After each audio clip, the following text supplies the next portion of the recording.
बिस्मिल्लाहिर्रहमानिर्रहीम अस्सलाम वालेकुम संगियो बीक साबर साबरी तुहाडी सेवा च हाज़र है तुहाडे अपने पंजाबी चैनल दे नाल। उम्मीद करना कि तुसीं खैरियत नाल होवोगे। एक आज़ाद नज़म लैके तुहाडी सेवा च हाज़र होया जिसदा सरनामा है पानी। एक दिन सौण दा बदल वसिया, एक दिन सौण दा बदल वसिया, गलियां पानी पानी होईयां।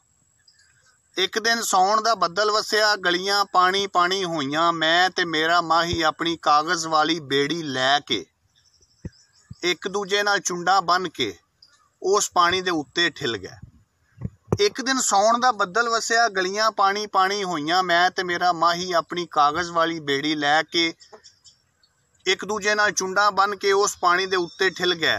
इक्को वार खुरे की होया, पानी अपना राह बदल के होर पासे वल जा टुरिया। एक पासे ते मेरियां अखां लै डुबिया, दूजे पासे माही मेरा उस पानी नूं कट्ठा करके विच मधानी पाई फिरदा है, मेरे नाल वंजाई फिरदा है, मेरे नाल वंजाई फिरदा है।